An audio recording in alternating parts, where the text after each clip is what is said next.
Magluluto tayo ngayon ng tinolang manok.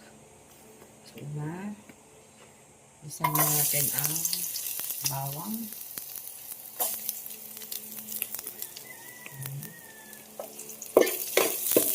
Okay, gusto ko igisa muna para lumabas yung lasa. Tapos, sibuyas.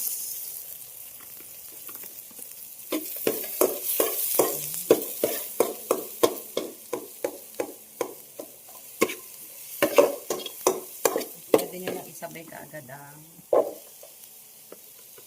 slices ng luya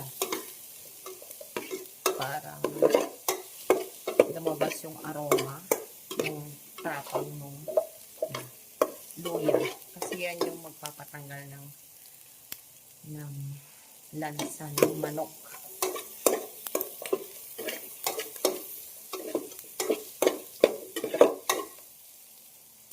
Yan, lagyan na natin ang ating manok.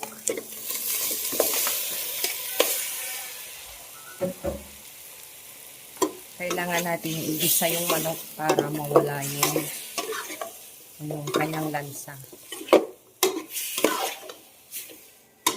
So, gigisain lang natin yan. Huwag niyong pabayaan na masunog.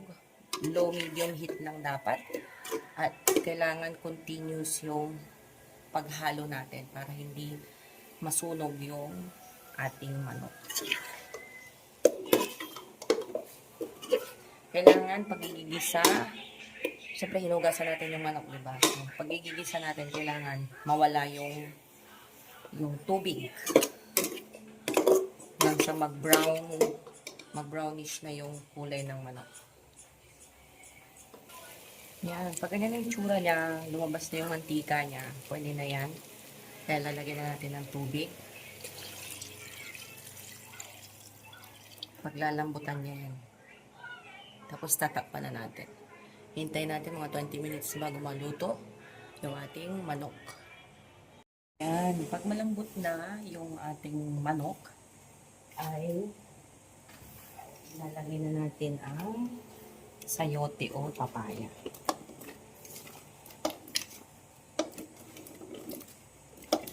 Kanina pala nung nilagay ko yung tubig, sinabay ko na nilagyan din ng Knorr cubes chicken.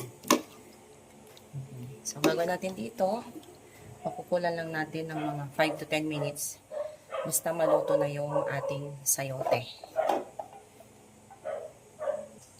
Yan, pagkaluto na ng ating sayote o papaya, ilalagay natin ang dahon.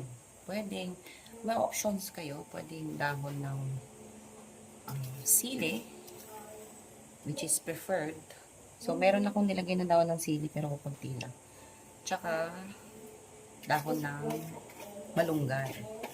So, yun yung second option nyo. So, pareho naman na healthy. For me nga, mas healthier pa nga itong, it is healthier pa itong malunggay na dahon. Pero meron din naman nilagay na dahon ng sili. Taka bunga ng sili mismo. Yan.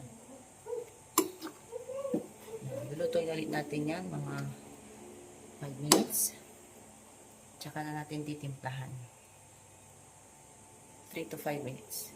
Luto na yung ating gulay. Ay titimplahan na natin ito. So, kayo lang kung anong preferred nyo. Asin, madik sarap, bitchin, like that.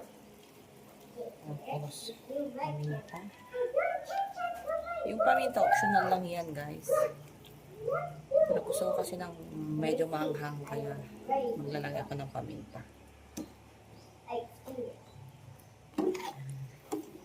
So, yan. Tikman nyo na lang yan, guys. And, luto na siya.